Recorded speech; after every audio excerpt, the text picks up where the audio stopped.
Good morning, everyone. In Buddhism, there are different ways to understand ourselves. And one of the methods that's used is analyzing ourselves by breaking up something and looking at each individual piece. For example, we have an outside self and an inside self. Of course, there's only me, this one person, but if I want to better understand myself, I might divide myself into two parts, outside and inside. My outside self is concerned with how I look, what I do,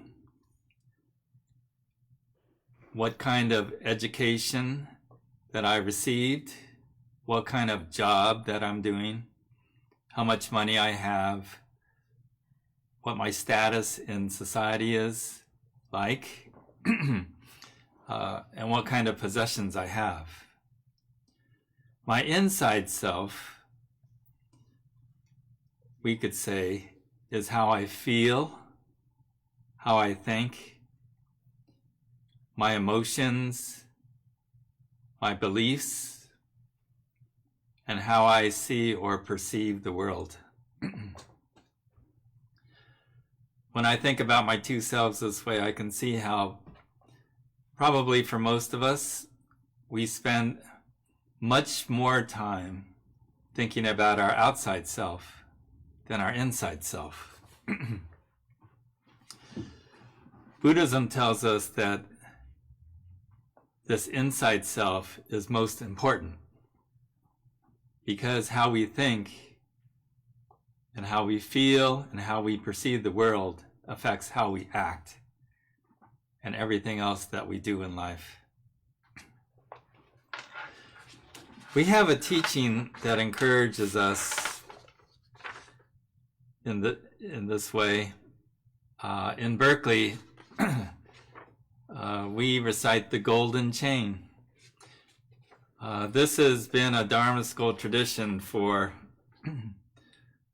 I can say, at least 50 years, probably more. And I don't think all of our temples recite the Golden Chain, but it's very popular at our temple, and it's a long-standing tradition. So we start every Sunday service by reciting the Golden Chain. The focus is on the Dharma school kids, but all the adults say it too. And some people take pride. I'll see them after many years, and perhaps they haven't attended service in a long time. But people will say to me, "Oh, I used to go to Dharma school," and then they'll start reciting the Golden Chain. So let's say it right now. I'm going to hold up a copy, and excuse my low-tech approach here, but I don't want to mess around with flipping screens and all that, so I'm going to hold up a copy of the Golden Chain. So it goes like this. I am a link in the Buddha's golden chain of life that stretches around the world. I will try to keep my link bright and strong. I will try to be kind and gentle to every living thing and protect all who are weaker than myself. I will try to think pure and beautiful thoughts, to say pure and beautiful words, to do pure and beautiful deeds, knowing that my actions affect the happiness and misery of others. May every link in the Buddha's golden chain of life become bright and strong, and may we attain true awakening. So this is a simple lesson for teaching kids. And it's a nice message to hear. But of course, it's only kind of a glance and an introduction to the Buddhist teachings. What I must explain to you is that what the Buddha said and what the Buddha taught was different depending on whom he was talking to.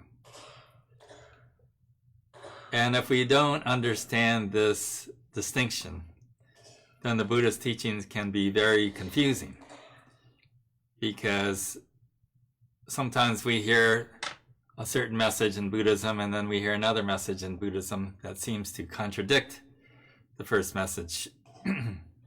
But again, it depends on who the listener is. Now, in my karate class, we face the same problem. There's a veteran teacher who goes around and teaches different groups of people. And so we all attend different seminars, or we go to his class, and we tend to hear different things. And so when all of these students get together, people start to kind of argue. And they say, well, this teacher, he said that we should all have a long stance. And someone else says, no, he said we should have a short stance. And someone else says, we need to turn our hips. And someone else says, no, we have to keep our hips still. And another person says, the most important thing is standing up straight. And another person says, no, it's important to bend your knees and lower your stance. And so the Buddha's teachings are like this.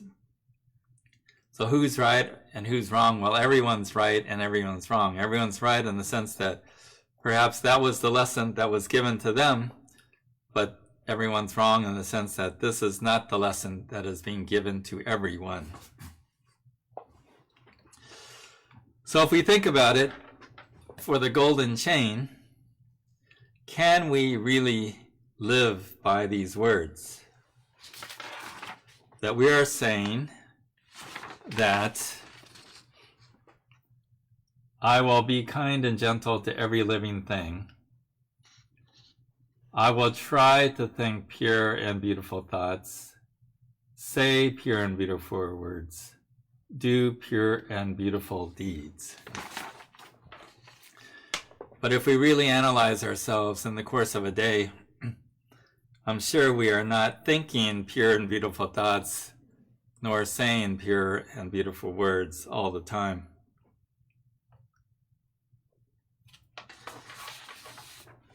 There's a Buddhist teacher, Kiyozawa Manshi. He passed away in 1903. But Kiyozawa is one of the most influential Jodo Shinshu teachers in the modern era. And he was part of our Higashi Honganji tradition. Kiyozawa analyzed this kind of behavior, rules of conduct, ethics, and morality. And he realized that ethics and morality versus spirituality are two different worlds. They belong in two different realms, and we shouldn't confuse the two. The world of ethics and morality lives in the world of humans, or the realm of humans. They are necessary in order to create a peaceful society, to encourage order, and to punish wrongdoing. Kiyozawa acknowledged the necessity of ethics and morality. However, he said, spirituality, or the path of understanding ourselves and understanding life, lives in the realm of the Buddhas. This is the realm of great understanding and compassion. So here we see two different worlds. the realm of humans and the realm of Buddhas. And to mix the two, Kiyozawa said,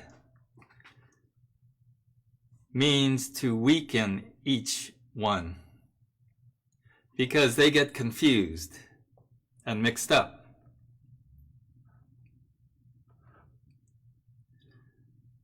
When these two get mixed up, then they dilute and weaken each other. For example, the goal of rules for people and human interaction are to create an orderly society. For example, to prevent traffic accidents and to discourage stealing and slandering others. But when you mix the world of humans with the world of spirituality, Kiyozawa said that then people start thinking, instead of you should not do this or you should not do that, these words become commandments from God or the Buddha that says you must not do this and you must not do that. And then therefore you cannot go to heaven, or you cannot go to the Pure Land, or you cannot reach spiritual understanding.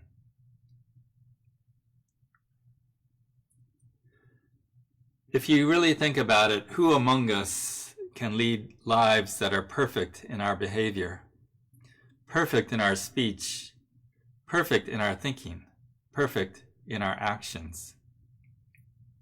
In following the Buddha's path, Shinran Shonin understood that human beings are deeply flawed and filled with various passions that sometimes causes us to feel, think, and act in ways that are ignorant, self-centered, and hurtful to others. If we were required to act righteously, I think nobody would go to heaven or the Pure Land. Kiyozawa encourages us to separate ethics and morality from the realm of true spirituality, true understanding. In the world of ethics and morality, we must make a choice between two things. For example,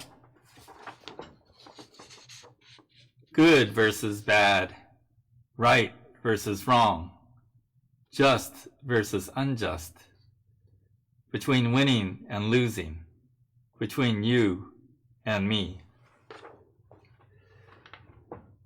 In this world of choosing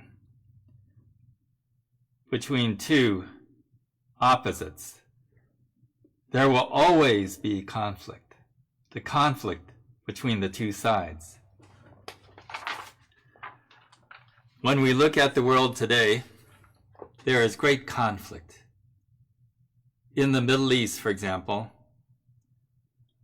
there's fighting between Israel and Palestine. That situation seems unresolvable because each side thinks in terms of ethics and morality and who is right and who is wrong, winning versus losing. But if we can enter the realm of the Buddhas, then we can start to understand each other in a greater way. And we start to see our shared suffering. And we start to see the need for great compassion for each other. And we start to understand that we live in a world of interdependence, that you and I live in this world together, and that there is a realm of oneness that we should strive for. In this world of oneness, there is no conflict. There are no opposites. The realm of good versus bad disappears. There is no right or wrong, just or unjust, winning or losing, you versus me. We are all striving to live in a world of oneness, you and I, together.